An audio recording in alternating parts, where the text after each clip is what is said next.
Hey guys, it's Woody the Unexceptional Gamer, and this is one of those videos that's not about the gameplay, but I do want to talk about it a little bit. I had some subscribers request that I post some games where I don't play with a strong team, and this video is, I think it's safe to say this video is kind of typical of what happens when I play in a lobby and I don't have a team around me, which is to say my individual performance is a little better. I find it easier to get good kills and good KDs when I'm not surrounded by a team, because I can do stuff like this and they actually come to me. Whereas when I play with the superstars I often roll with, they're in front of me a lot, and I feel like I have to be super aggressive to even find a person before they die. And on the other hand, it's much harder to win. So it's easier to get decent scores, and it's harder to win games. So anyway, I hope that you enjoy the game in the background. That's not what I intended to talk about today.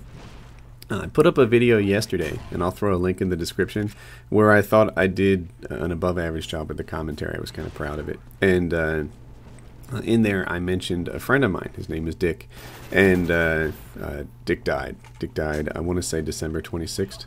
And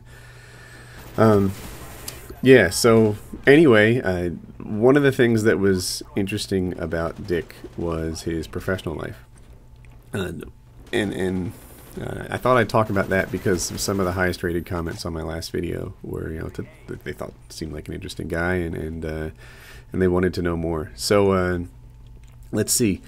In the last video, I talked about his first job, where he was some sort of importer of frames, and you know, he would import them at a low price and sell them at a markup where he made like thousands per picture frame, and he was making, in his low 20s, he was making about 400 grand a year, and then he got rid of that job because he felt like his boss and partner didn't treat him properly. And his next job is the one that I was going to talk about in this video. So Dick told me that business is easy.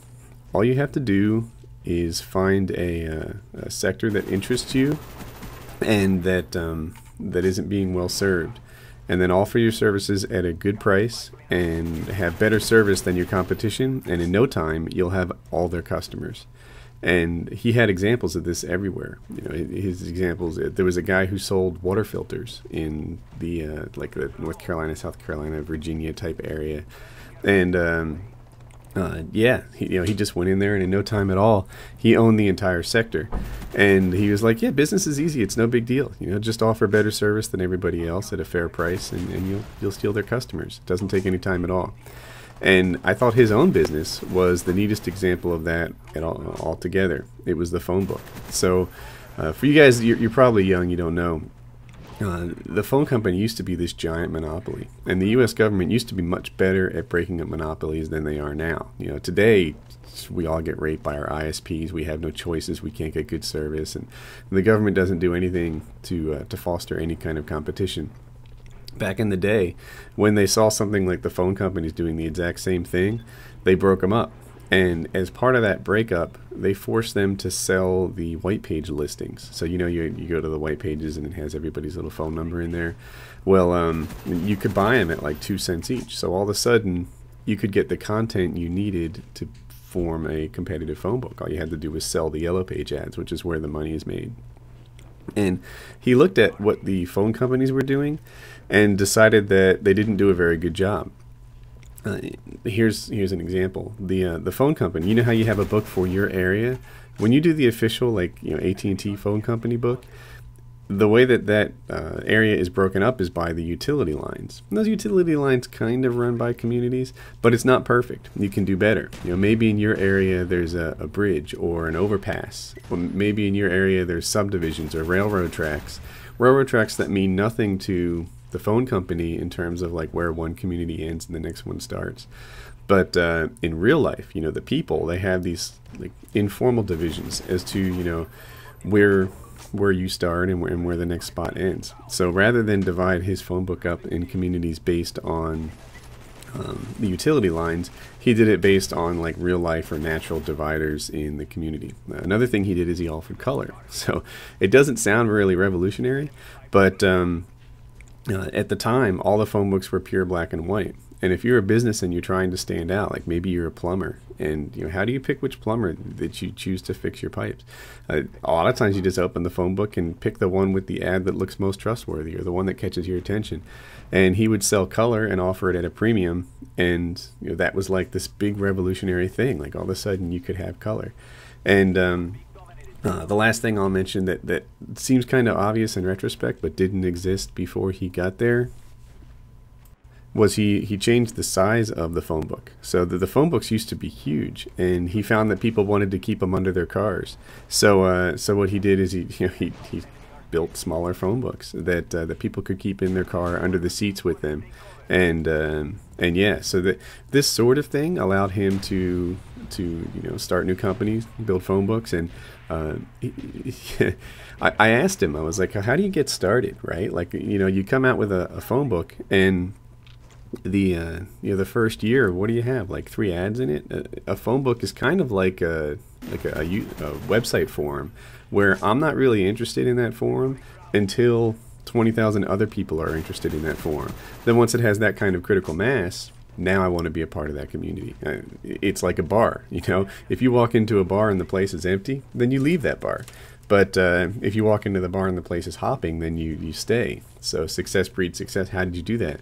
And he gave away the ads. He would give away, he'd say, look, he'd go to their business and say, I'm forming a new phone book.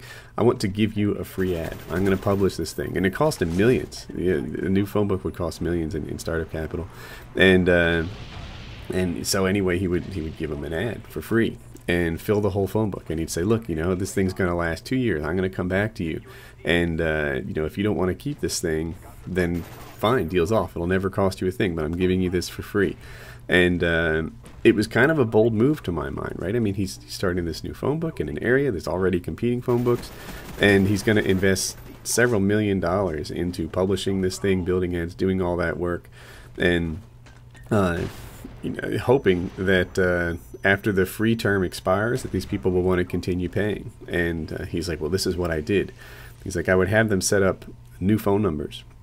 And these phone numbers were only accessible through the Yellow Page ad. And that's how they track the effectiveness of the ad in the phone book. So yeah, they'd look back at the thing over 2 years and be like, wow, this percentage of our customers are coming from this ad. The thing is making us money, and it's trending up or trending down, hopefully trending up. So so that's how he did this, and it kind of inspired me to like. I have this thing. I think business owners are pretty cool, that these guys are taking a risk, and the rewards are really pretty high. So it inspired me. So when he did it, going back to his original premise of business is easy. All you have to do is find a business that's not getting great service and provide a better service than they do.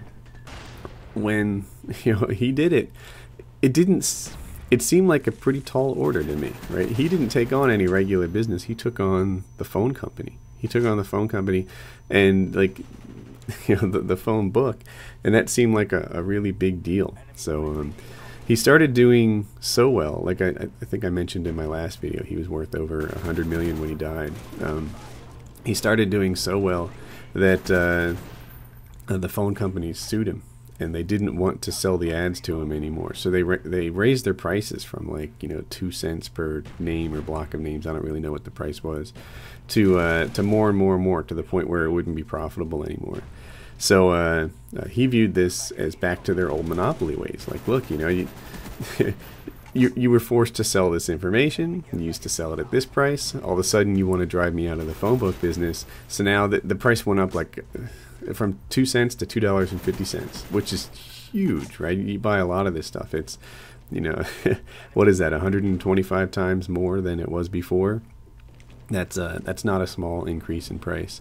So he sued him, and it kept getting escalated and escalated and escalated, and eventually he appeared before the United States Supreme Court, which I thought was a pretty big deal, right? Like, this is the Supreme Court, the real one, right? With Scalia and Justice O'Connor, and he was there at the Supreme Court, and he was suing the phone company, and he won. he won at the Supreme Court, and he won with a 9-0 unanimous decision. And I thought that was kind of a neat thing too. So yeah, that's my summary of Dick's business life. He took on the phone companies and he won, and it was really pretty cool. So I will mention this game briefly. I'm struggling to win in this thing. It seems like most of my deaths. This team would have been easy to beat if I had been playing with my friends. I don't mean to put them down. That sounded like a put down. But if I was rolling with a strong party, we would have had map control. We would have, we would have owned what we needed to as they came to me, and probably would have had some sort of 11-0 score, and as they dropped out, and I wouldn't have had a game out of it at all. But as it sits in this thing, I'm working my buns off trying to cap 2 flags and keep some kind of a lead. But we have AC here, which really is not a great spot. It's so late in the game that I'm happy to have 2 flags at all. But yeah, also we were outnumbered 6-4, I think, in parts of this game, which also makes it really tough to win. So yeah, I'm trying to take B here, and watch what happens. I clear the path to B, and I'm closing the door here with my nades and stuns, which is kind of a technique I use. No one wants to walk through this thing when I do that. But gosh, RC car for the win. If I had captured that flag, the score would be tied at 198 right now, and we would have taken the lead. We would have won for the next 2 seconds. But this is how it actually ended. So anyway, I hope you enjoyed the commentary, and we'll talk about my friend Dick and how he managed to take on the phone companies and win and make himself a really, really wealthy man. So it was interesting to me. I hope it was interesting to you. Have a nice day. One last thing, if you click on like, I really appreciate that. It helps me so much. And there's a link in the description to the other video I put up yesterday where I thought I did a pretty good job. I hope that you like it.